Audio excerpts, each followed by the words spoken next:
guys and girls? Jokester here, bringing you another episode of FTB Unstable. We are hanging out in our little cubby hole, trying not to get our feet wet, standing right next to a lake. Well, okay, maybe not, but could be. So what I've done is I've made this guy nice and big.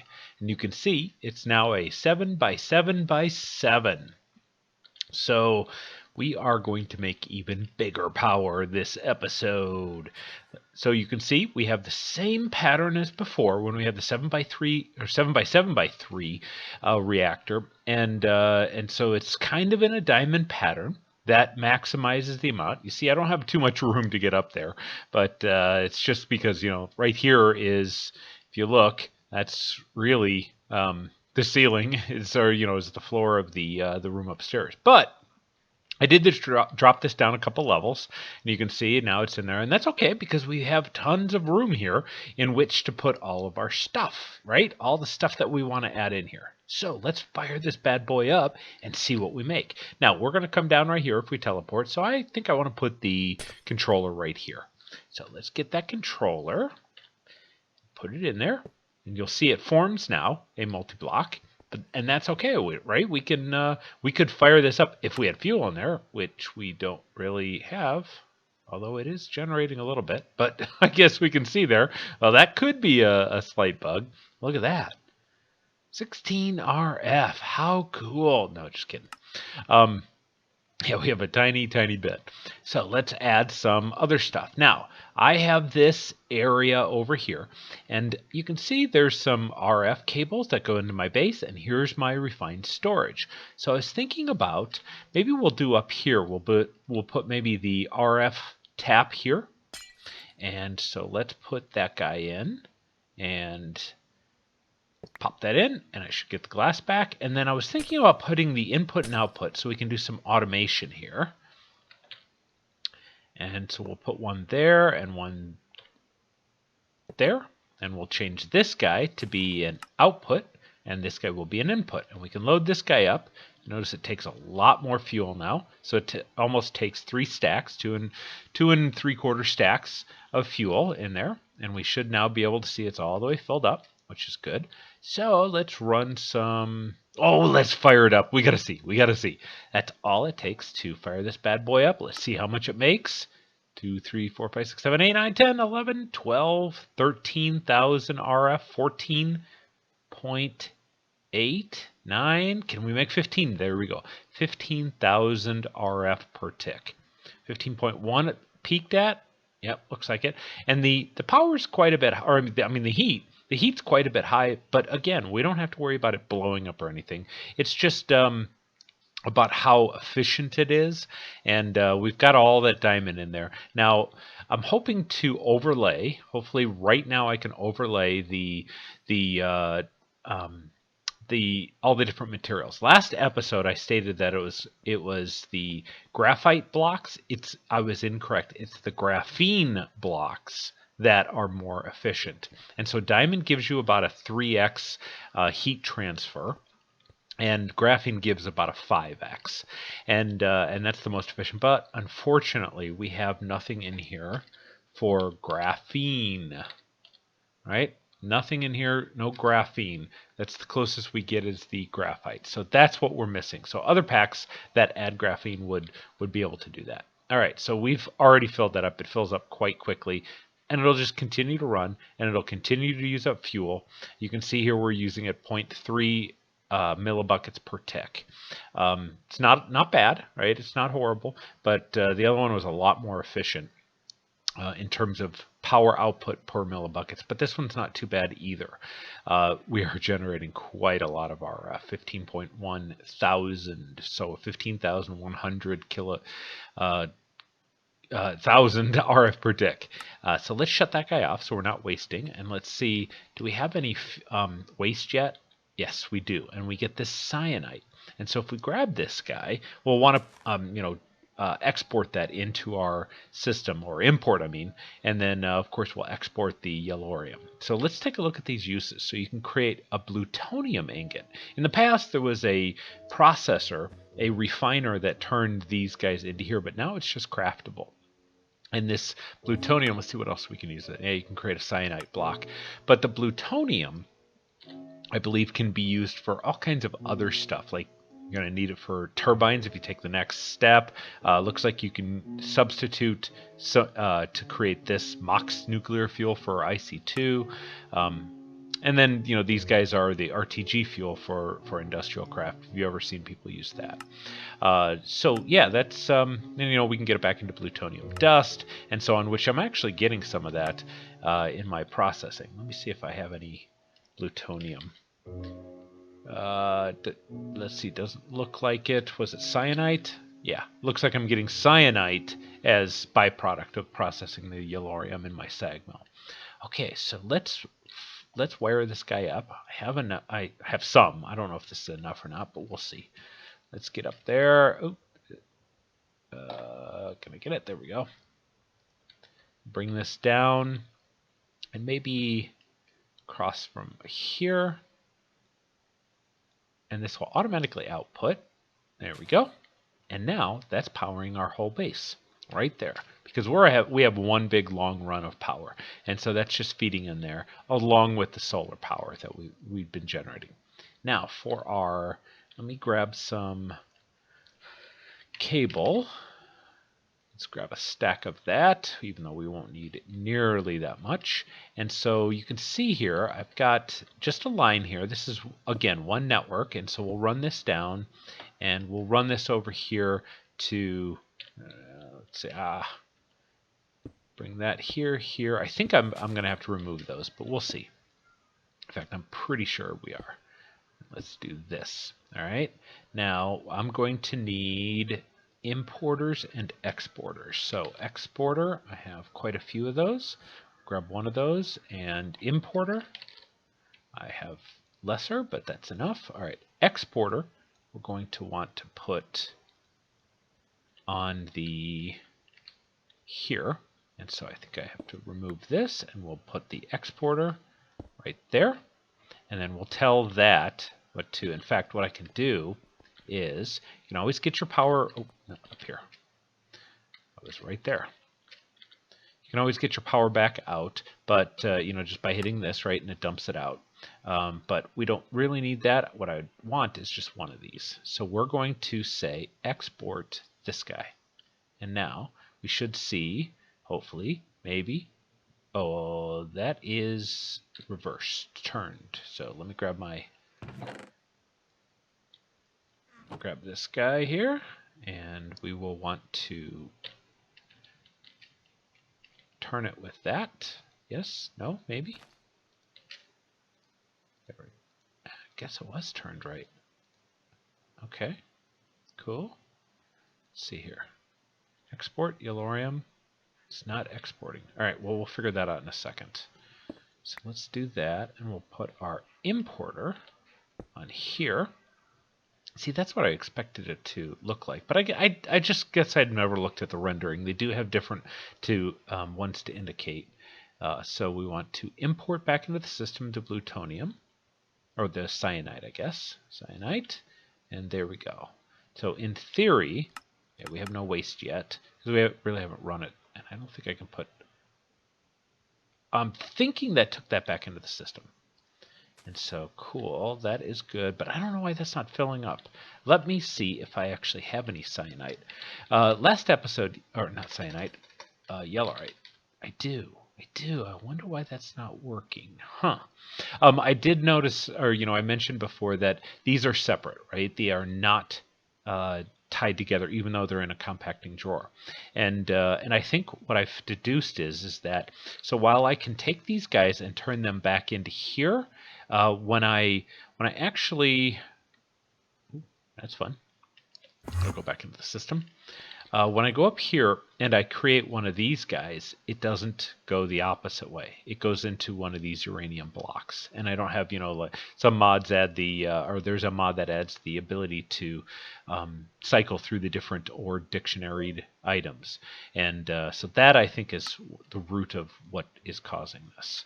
So I'm not sure why that's not exporting into the system. It should be.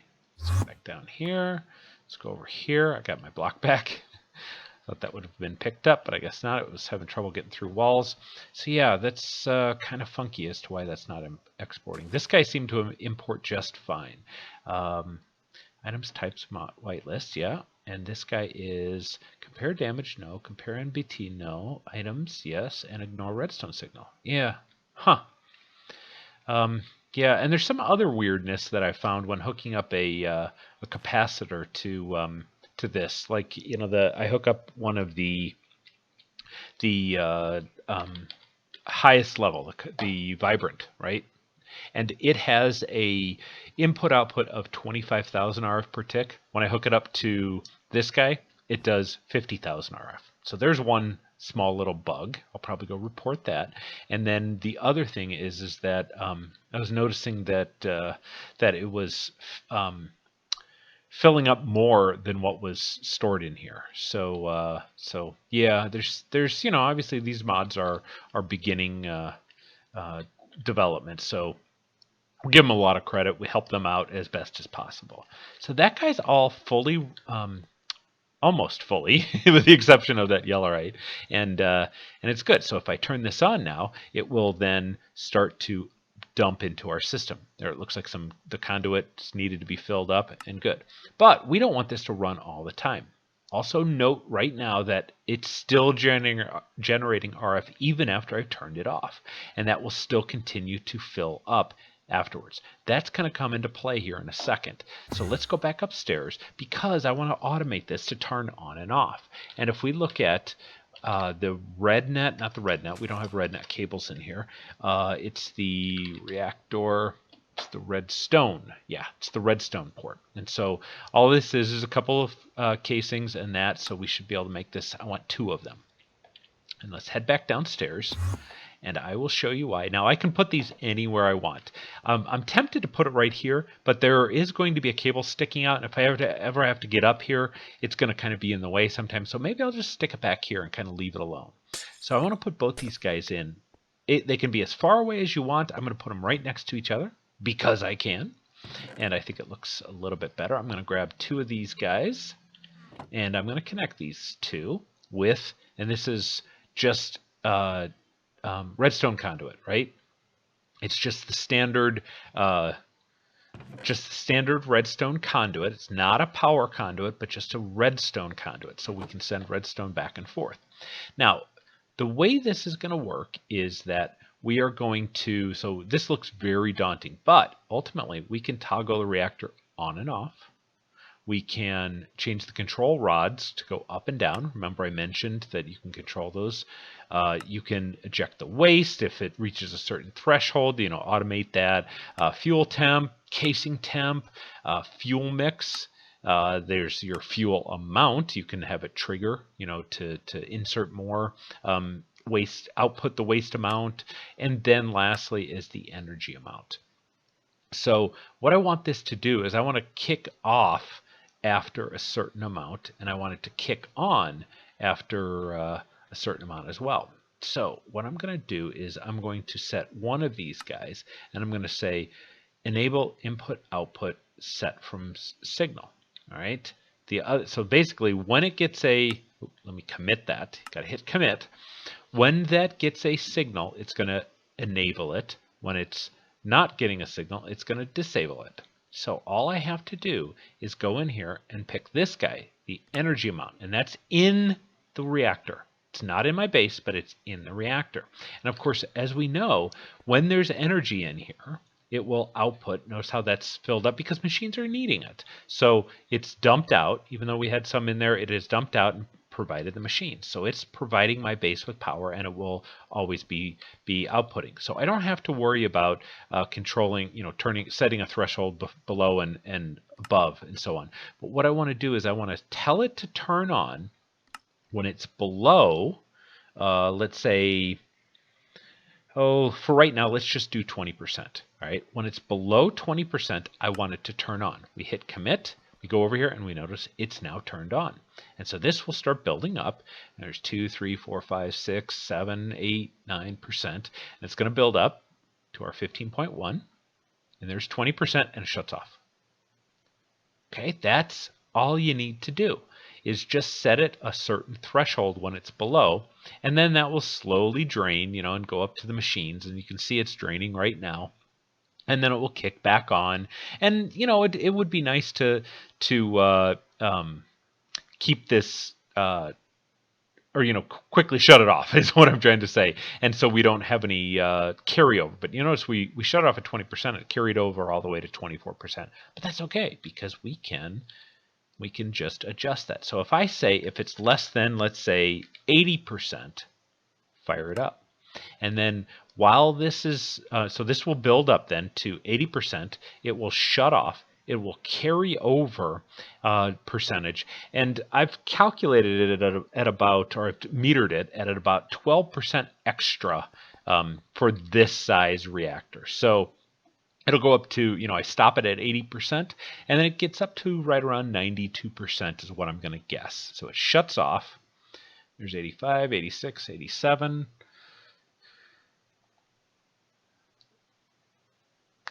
Okay, so there you go. We had about 9.5, not quite 12. So again, all depends on the size of the reactor. So now we are fully automated. So it's going to run once it's less than 80%.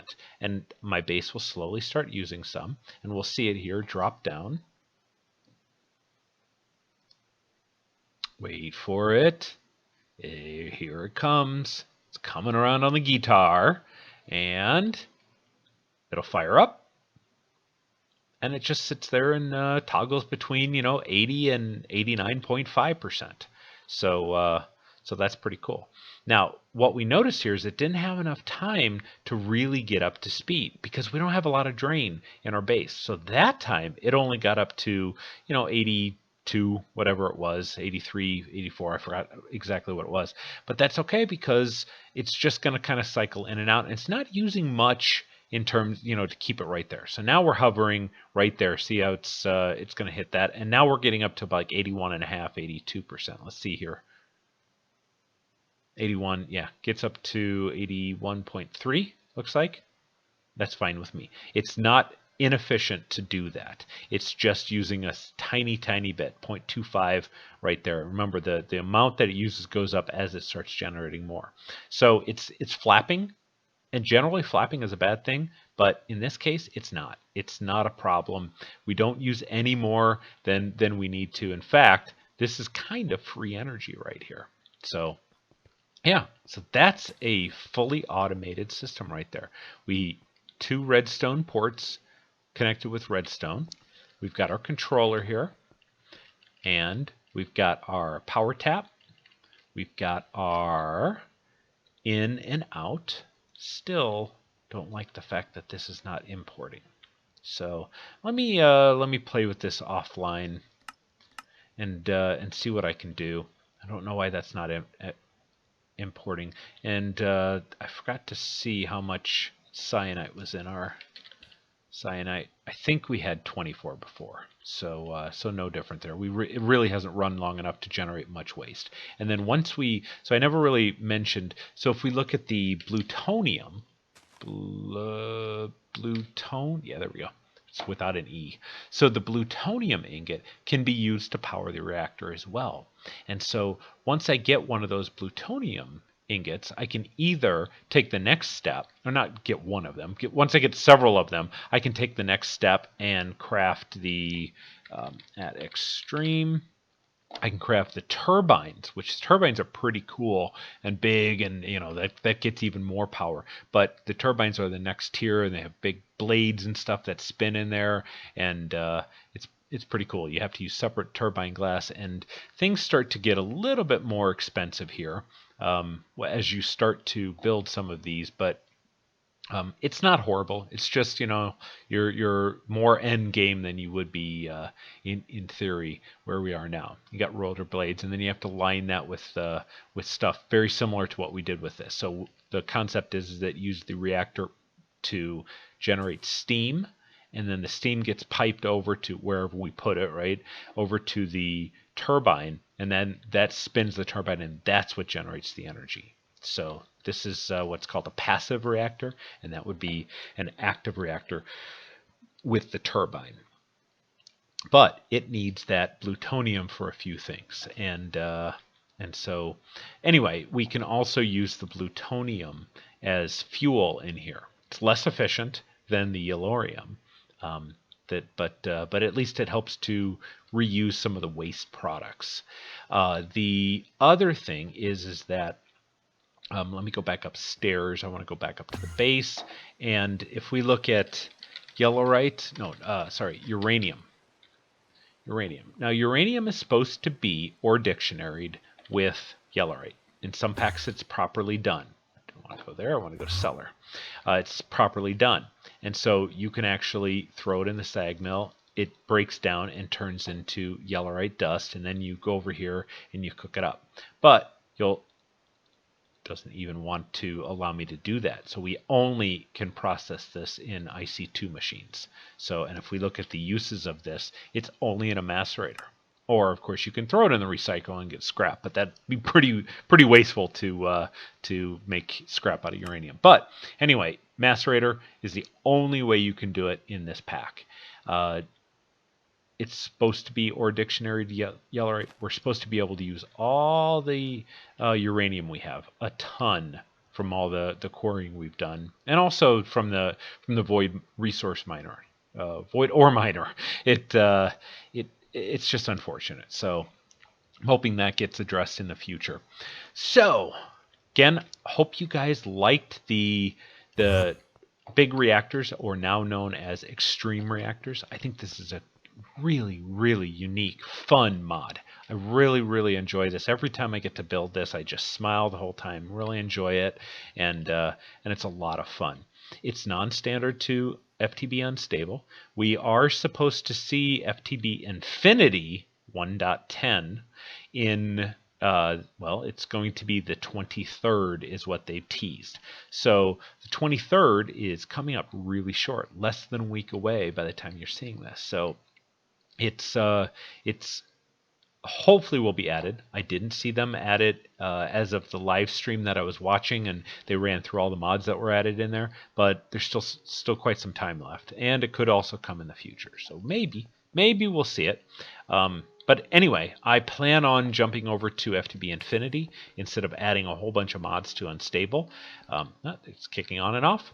Nice, and so we'll hopefully have that. But in the meantime, we'll hopefully be doing an FTB Infinity series very shortly. But in the meantime, we're going to be playing with another mod coming up next episode. So stay tuned for that. And with that said, guys, have a good one. I really enjoyed this build, and I hope you're having fun with it as well. If you enjoyed this episode, leave a like or else. No, just kidding. Leave a like if you enjoyed it, and have a good one. Bye.